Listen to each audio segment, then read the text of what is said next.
मेघवाल। मैं पांडा साहब आपका समर्थन करता हूं थोड़ा बहुत, लेकिन आशा करता हूं कि अच्छी नीयत से लाया गया। आपका नंबर आने वाला है। धन्यवाद सभापति जी। निशिकांत वहां चले गए इसलिए थोड़ा बहुत हो रहा, नहीं तो पूरा कर देते हैं।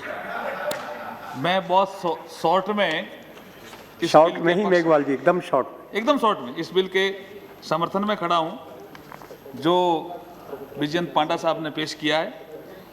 मैं सिर्फ इतना ही कहना चाहता हूं, मैं राजस्थान से आता हूं। हमने 62 का युद्ध देखा, 65 का देखा, 71 का देखा, और हमारे सीमा पे जो लोग रहते हैं वो अधिकतर मेघवाल है, सिंधी मुसलमान है और भील है। उनको खाने को ज्यादा नहीं मिलता, लेकिन वो अपनी एनिमल हस्बेंड्री जो वहां रहती है, गाय है, पशु है, बकरी है, उनको उनके साथ दूध और उसके साथ प्रकृति साथ तालमेल से उनकी हेल्थ ठीक थी। लेकिन वो जयप्रकाश जी के, मैं वही कह रहा था, उनकी हेल्थ ठीक थी। जब ये आक्रमण हुए 65, 62, 71, तो पाकिस्तान को लगा कि ये जो राजस्थान के साथ जो सीमा है, इसके लोग सेना के साथ मिलकर मुकाबला करते हैं, ये इतने हेल्दी कैसे हैं जबकि यहां पे प्राकृतिक संसाधन कम है। तो उन्होंने एक अलग तरीके से हमारे सीमा पे घुसपैठ करके एक संस्कृति को बिगाड़ने का प्रयास किया। उनको लालच सिखाया गया सबसे पहले तो, कि बोला आप तो बहुत कम संसाधनों से रहते हो, इससे क्या मर जाओगे।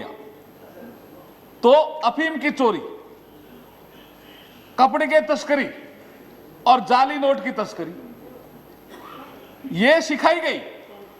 और ये जब सिखाई गई तो हमारे जो राजस्थान का जो सीमा का मामला था, जो हम कल्चरली रिच हैं, वो बिगड़ गया। अफीम भी खाने लग गए, लोग लालच में भी आ गए, और जो अवैध रूप से घुसपैठिए घुसे थे वो आईडी वोटर कार्ड लेकर के नागरिक भी बनने जा रहे हैं। अभी जयप्रकाश जी वो कह रहे थे, वो कुछ हद तक सही हो सकते हैं। अभी पांडा साहब कह रहे थे अतिदेव भाई, ये बात भी ठीक है, लेकिन मैं राजस्थान से आता हूं, मेरे बहुत से साथी हमारे राजस्थान के लोग असम में रहते हैं। जब वो वापिस आकर हमें बताते हैं कि हमारे असम में हाल क्या हो गया है, कि मूल असमी ये सोच रहा है कि हम अल्पमत में आ गए हैं और हमारी सभ्यता को चोट पहुंच रही है, कहीं ऐसा नहीं हो कि लगे कि असमी साहित्य भी कहीं था क्या। तो अगर किसी सभ्यता और संस्कृति पे चोट पड़ेगी तभी जाकर के हाई कोर्ट गुवाहाटी को इंटरवेंस करना पड़ा, और हाई कोर्ट ने ऐसे इंटरवेंस नहीं किया जब उसको लगा कि यहां पे अति सर्वत्र वज्रते, ये अपने शास्त्रों में भी कहा गया है। अगर कोई कमाने आ रहा है, भूख मरा है और यहां रोजी रोटी मिल रही है और इस देश को अपना देश मान रहा है, हिंदुस्तान के लोग उसको कभी भी घुसपैठिया नहीं मानते हैं। घुसपैठिया उसको मानते हैं जो कमाने के नाम पे आ रहा है और यहां की सभ्यता और संस्कृति को नष्ट करने आ रहा है, और यहां की एकता अखंडता को नष्ट करने आ रहा है, और यहां की आंतरिक सुरक्षा को ठेंगा बता रहा है, उसी को यहां पे हम घुसपैठिया मान रहे हैं।